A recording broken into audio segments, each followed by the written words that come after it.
আর একটা bridal story তোমাদের সাথে শেয়ার করি, কি কি করলাম, কোথায় গেলাম। তো চলো দেখতে থাকো ভিডিওটি পুরো।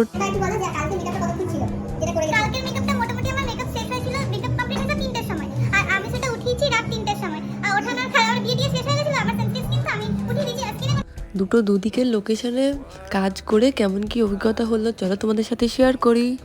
তো এটা ছিল আমার 29শে নভেম্বর। হ্যাঁ ঠিকই শুনেছো, 29শে নভেম্বর, মানে অনেক দিন আগের, অনেক মাস আগের। তো যাই হোক, আমার এডিট করা হয়নি। আমি মানে খুবই কুড়ি টাইপের, মানে আমার এডিট করতে বহুত বিরক্ত লাগে, তাও মানে এডিট মাঝে মাঝে বুঝতে শুরু করলাম। আর একটা জিনিস, তুমি যদি ভেবে থাকো যে তোমার ব্রাইড প্রপার টাইমে বসবে, পার্টি মেকআপ হোক, ব্রাইডাল হোক, রিসেপশন হোক, যা কিছু হোক, কেউ টাইমে বসবে না, কেউ বসবে না টাইমে। তুমি যতই বলে দাও যে আমার এমার্জেন্সি কাজ আছে, আমার 3টে ব্রাইড আছে, 4টে ব্রাইড আছে, বসে না। তো ঠিক আছে, বসনি তো বসনি, আমরা সুন্দর সুন্দর দৃশ্য দেখতে দেখতে চলে এসেছি। এই যে মা দেখতে পাচ্ছে, এবার হাই করবে, দেখো দেখো দেখো করেছে। যাই হোক, তো দুটো দুদিকের লোকেশন, একটা ছিল আসানসোলে, একটা আছে জোরসাতে, মানে বাঁকুড়া সাইড দিক করে।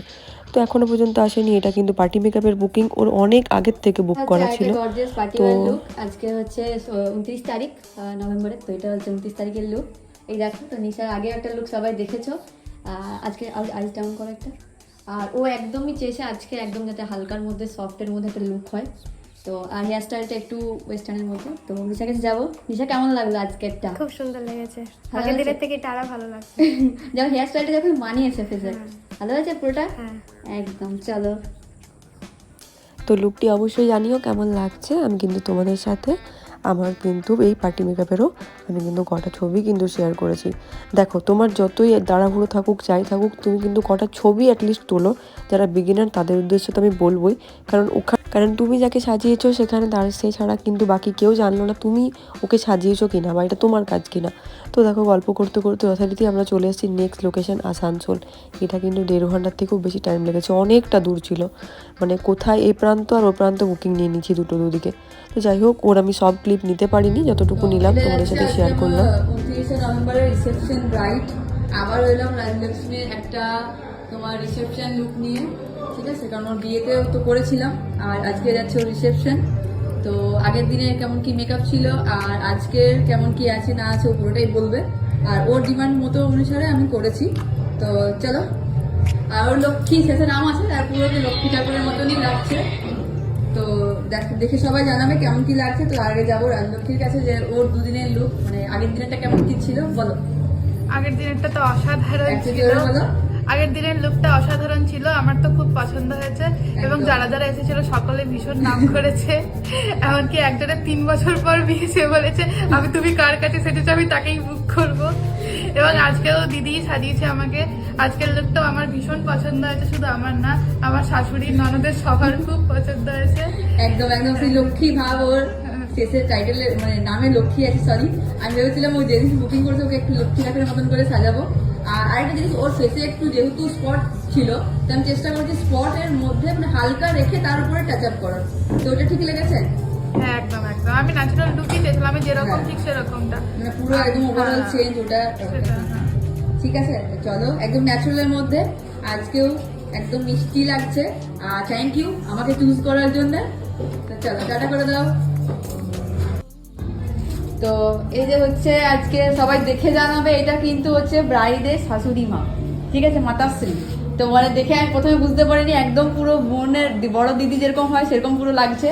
আর দেখতেই পাচ্ছ কাকিমা কিন্তু একটু গয়না, মানে সমস্ত রকম একটু আলাদা। এখনকার সবাই যেমন একটু কম সবকিছু করে, কাকিমাকে দেখে একটু ভালো লাগছে, সব চয়েস গুলো। কাকিমা কেমন লাগলো সেজে? ভালো লেগেছে? হ্যাঁ, মন ভরে গেছে। আর জুয়েলারি কিনবো, সবকিছু কিনা সার্থক হয়েছে নাকি? একদম।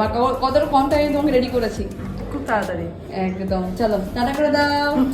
কাকিমার আংটিগুলো দেখিয়ে দিই, দেখো একবার সাইডে রাখো। হ্যাঁ, কিন্তু কাকিমার জুয়েলারিটা দেখো, মানে একদম হাতে কম টাইম, কিন্তু দেখো এই জুয়েলারি গুলো দেখো, ভীষণ সুন্দর কালেকশন। সত্যি মানে কম টাইমে রেডি করেছি, কিন্তু একদম ভীষণ ভালো। হ্যাঁ, মনে করতো খুব ভালো লেগেছে। হ্যাঁ, নেক্সট লোকেশনে কিন্তু এইরকম একটা সুন্দরী শাশুড়ি মা বা দিদির আমাকে আমরা সাজিয়েছিলাম, রেডি করেছিলাম। ওইখানে কিন্তু আমাদের ব্রাইড ছাড়াও যাচ্ছে একটা গর্জিয়াস পার্টি ওয়্যার লুক। দেখতেই পাচ্ছ লেহেঙ্গাটা কতটা নিউডের মধ্যে যাচ্ছে, আর অল ওভার লুক পুরোটা চলো শেয়ার করছি। দিদি চোখটা একটু বন্ধ করো। হ্যাঁ, তো এই যাচ্ছে দিদির ফুল লুক, আর এইদিকে যাচ্ছে হেয়ার স্টাইল। আর এই পুরোটা একটা সিম্পল ফুলের মধ্যে করতে। দেখতেই পাচ্ছ হেয়ার স্টাইলটা কিরকম কি হয়েছে কি না। তো সবাই কিন্তু পরে কমেন্ট করে অবশ্যই জানিও কেমন কি হয়েছে। তো দিদির কাছে জানবো, কারণ দিদি অনেকটাই লেটে হয়েছে আর খুব কম টাইমের মধ্যে দিদিকে সাজানো হয়েছে। তো দিদি বলো, তোমার নাম বলো। আমার নাম শিখা দাস। আচ্ছা বলো, কেমন কি লেগেছে আজকে? আমার তো দিদির কাছে ফার্স্ট টাইম আমি Ready হয়ে রেডি আসছো। হলাম, তো খুব ভালো লেগেছে। একদম একটা সুন্দর মেকআপের দিক থেকে খুব সুন্দর। একদম। তো তাও বাচ্চাকে নিয়ে ভীষণ কোঅপারেট করেছে, এত জলদির মধ্যে সাজিয়ে দিয়েছি, তাও থ্যাংক ইউ দিদি। সাজাবো কি এতটা দূরে লোকেশন দুটো দুদিকে যে আমি মানে টায়ার্ডই হয়ে গেছি ওখানে গিয়ে। তারপরেও কিন্তু আমাদেরকে এই প্রতিনিয়ত এই কষ্টগুলো সহ্য করে পরেও হাসির মুখে তাদেরকে রেডি করতে হবে। গর্জেসের মধ্যে পার্টি ওয়্যার লুক বলে। তো পার্টি ওয়্যার লুকের মধ্যে ওর পুরোটা করা হয়েছে, একদম ন্যাচারালের মধ্যে মেকআপ করা হয়েছে। আর ফ্রন্টে একটু অ্যাডভান্সের মধ্যে হেয়ার স্টাইল করা হয়েছে, দেখতেই পাচ্ছ। একদম জাস্ট লাইট কভারেজ দেওয়া হয়েছে ওর পছন্দ মতো। স্মাইল করো। হ্যাঁ, তো দেখতেই পাচ্ছ তো কতটা মিষ্টি লাগছে। তোর কাছে জেনে নেবো যে ওর কেমন লেগেছে, একটু জোরে আমার বলিস। খুব ভালো লেগেছে। আগের দিনে আমাকে মেকআপ করেছিল খুশিটি, জোরে বলো। আগের দিনে আমাকে মেকআপ করেছিল খুশিটি, আমার ওইটাও খুব পছন্দ হয়েছিল। আজকেরটা তো আরো বেশি পছন্দ হয়েছে। Thank you. একদম ভালো হয়েছে। হ্যাঁ, একদম। শর্ট টাইমে অনেক কম টাইমের মধ্যে হ্যাঁ, দিয়েছি। অনেক কম টাইম। একদম। চলো, আর ও সেনসিটিভ স্কিন, তাই তো? হ্যাঁ। আচ্ছা ঠিক আছে। আগের দিনে মেকআপে কিছু র্যাশ হয়েছিল? না না, কিছু হয়নি। স্টে করেছিল? হ্যাঁ, অনেক কনস্ট্রি করেছিল। একদম। চলো, খুব সুন্দর লাগছে। ঠিক আছে, টাটা করো।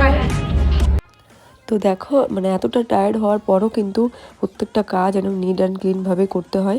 তাদের মুখে যখন হাসিগুলো ফোটে তখন মনে হয় যে হ্যাঁ, যতই কষ্ট হোক আমি মানে ওদের মুখে হাসি ফোটাতে পেরেছি, নিজের কাজটাকে ভালোভাবে প্রেজেন্ট করতে পেরেছি। আর এটা ছিল ব্রাইডের ফুল লুক। এটা কিন্তু র ভিডিও, তো তাও কেমন কী হয়েছে তোমরা কিন্তু সবাই জানিও। আর এটা ওর আমি একটা ফটো নিতে পেরেছি। আর সবাইকে একটা কথাই বলবো যে দেখো এই লিপস্টিকটা মানায়নি বা এইরকম হেয়ার স্টাইল কেন করেছো, আর একটু সিঁদুর হতো। দেখো ওরা তো রিয়েল ব্রাইড না, তো ওরা যখন আমাদেরকে টাকা দিয়ে বা একটা অ্যামাউন্ট দিয়ে বুকিং করছে তখন ওদের মতামতটাও কিন্তু আমাদের কাছে ভীষণ ইম্পর্টেন্ট। সবাই কিন্তু সবটা পছন্দ করে না, আর সবার কথা মাথায় রেখেই কিন্তু সব রকমের লুক যার যেটা পছন্দ তাকে সেটা করতে হয়। তো প্লিজ এগুলোতে কেউ কিছু কমেন্ট করো না যে এটা ভালো হতো ওটা খারাপ হতো, কারণ ওগুলো ব্রাইডদের চয়েস থাকে নিজস্ব।